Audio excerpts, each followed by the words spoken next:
بسم اللہ الرحمن الرحیم۔ حضور پاک صلی اللہ علیہ وسلم کے وصال کے تقریباً 10 دن بعد ایک اعرابی بیابان سے چل کر مسجد نبوی کے دروازے پر آیا۔ اپنا چہرہ چھپایا ہوا تھا۔ صحابہ کرام جو وہاں موجود تھے انہیں سلام کیا اور حضور صلی اللہ علیہ وسلم کے وصال پر غم کا اظہار کرنے کے بعد پوچھا کہ تم میں سے رسول پاک صلی اللہ علیہ وسلم کے وصی کون ہیں؟ حضرت ابوبکر صدیق رضی اللہ تعالیٰ عنہ نے حضرت علی رضی اللہ تعالیٰ عنہ کی طرف اشارہ کیا۔ وہ حضرت علی رضی اللہ تعالیٰ عنہ کی طرف متوجہ ہوا اور آپ رضی اللہ تعالیٰ عنہ کو سلام کیا۔ آپ نے جواب میں فرمایا وعلیکم السلام یا مظہر۔ یہ سن کر سب حیران ہوئے۔ اعرابی نے کہا آپ کو میرا نام کیسے معلوم ہوا؟ حضرت علی رضی اللہ تعالیٰ عنہ نے فرمایا مجھے رسول اللہ صلی اللہ علیہ وسلم نے خبر دی ہے اور تمہارے حال کی کیفیت مجھے دکھائی ہے۔ اگر تم چاہتے ہو کہ میں نے حضور صلی اللہ علیہ وسلم سے جو کچھ تمہارے بارے میں سنا ہے تم سے بیان کروں۔ اعرابی نے کہا آپ کا نام کیا ہے؟ فرمایا علی بن ابی طالب اور میں حضور صلی اللہ علیہ وسلم کا چچا زاد بھائی ہوں۔ اعرابی نے کہا الحمدللہ۔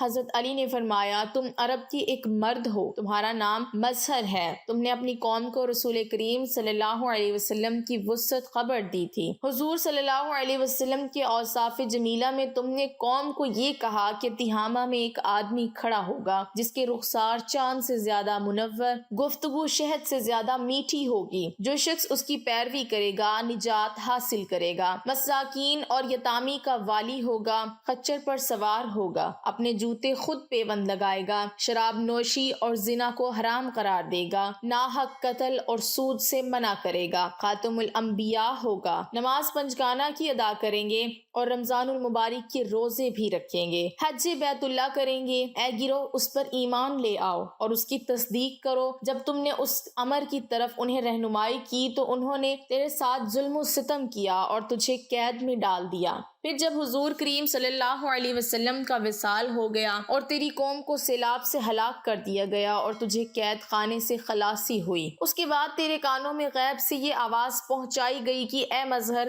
بلا شبہ محمد صلی اللہ علیہ وسلم کا وصال ہو گیا ہے اور تو ان کے صحابہ کرام میں سے ہے۔ مدینہ منورہ کی طرف جا اور ان کے روضہ انور کی زیارت کر۔ اس طرح تو منازل طے کر کے اب یہاں آن پہنچا ہے۔ اعرابی نے جب یہ ساری باتیں سنی تو ان کی آنکھوں سے آنسو جاری ہو گئے اور کہا اے علی آپ کو اس واقعے کی خبر کیسے ہوئی؟ حضرت علی نے فرمایا مجھے حضور صلی اللہ علیہ وسلم نے خبر دی ہے اور فرمایا کہ میرے وصال کے بعد مظہر میری قبر پر آئے گا، تم اس سے ملو تو میرا سلام اسے پہنچا دینا۔ مظہر نے جب حضور صلی اللہ علیہ وسلم کے سلام کی خوشخبری سنی تو خوشی سے آگے بڑھ کر حضرت علی رضی اللہ تعالیٰ عنہ کے سر کو بوسہ دیا۔ اس کے بعد اس نے حضرت علی رضی اللہ تعالیٰ عنہ سے کہا کہ میں نے آپ سے کچھ سوال کرنے ہیں، آپ مجھے ان سوالات کے جوابات دیں۔ حضرت علی نے فرمایا کہ تم سوالات کرو۔ چنانچہ مظہر نے حضرت علی سے سوال پوچھے وہ کون سا نر ہے جس کے باپ اور ماں نہیں؟ وہ کون سی مادہ ہے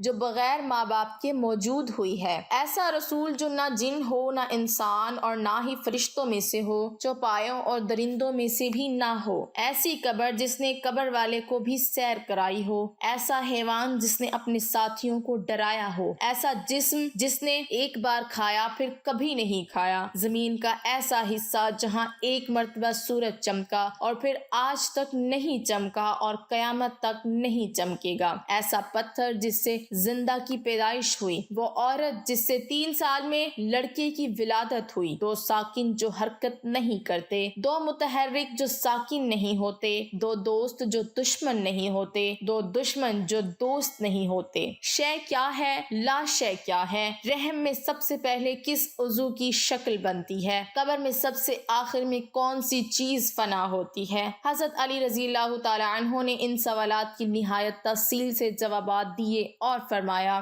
جس نر کے بارے میں تم نے سوال کیا ہے جس کے ماں باپ نہیں وہ حضرت آدم علیہ السلام ہیں، وہ مادہ جو بغیر ماں کے پیدا ہوئی وہ حضرت حوا ہیں، اور وہ نر جس کی ولادت بغیر باپ کے ہوئی ہو وہ عیسیٰ علیہ السلام ہیں، اور وہ رسول جو جنات انسانوں اور فرشتوں میں سے نہیں تھا، کوا تھا، جسے اللہ تعالیٰ نے قابل کی تعلیم کے لیے بھیجا تھا، اور وہ قبر جس نے صاحب قبر کو اپنے ساتھ سیر کرائی وہ مچھلی تھی۔ حضرت یونس علیہ السلام کو اپنے پیٹ میں 3 دن تک رکھا اور سمندر کے اطراف و جوانی میں پھرتی رہی۔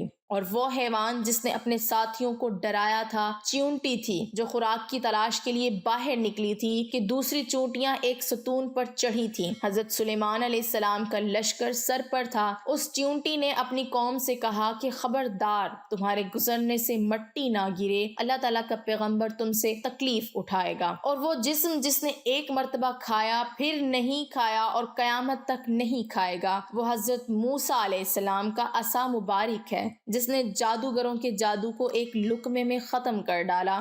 اور وہ زمین کا ٹکڑا جہاں ایک مرتبہ سے زیادہ سورج نہیں چمکا وہ دریائے نیل تھا کہ اللہ تعالیٰ نے حضرت موسیٰ علیہ السلام کے لیے پھاڑا اور اس کی گہرائی کی زمین دکھائی دینے لگی۔ سورج اس پر چمکا، چنانچہ اس کے نیچے سے غبار اٹھا۔ حضرت موسیٰ علیہ السلام اور ان کی قوم کے جانے کے بعد وہ پھر مل گیا اور اپنی سابقہ حالت پر آ گیا۔ اور وہ پتھر جس پر حیوان کی ولادت ہوئی وہ تھا جس سے حضرت صالحہ کی اونٹنی پیدا ہوئی۔ اور وہ 2 ساکن غیر متحرک زمین اور آسمان ہیں، اور متحرک سے یہاں مراد ایک جگہ سے دوسری جگہ منتقل ہونا ہے۔ اور وہ 2 متحرک جو کبھی بھی ساکن نہیں ہوتے چاند اور سورج ہیں۔ اور وہ عورت جس نے 3 سال میں بچہ جنا حضرت مریم علیہ السلام تھی کہ 3 سال میں ان سے حضرت عیسیٰ علیہ السلام کی ولادت ہوئی۔ اور وہ دوست جو کبھی ایک دوسرے کے دشمن نہیں ہوتے جسم اور جان ہے، اور 2 دشمن جو کبھی دوست نہیں ہوتے موت اور زندگی ہے، شے مومن ہے اور لا شے کافر ہے۔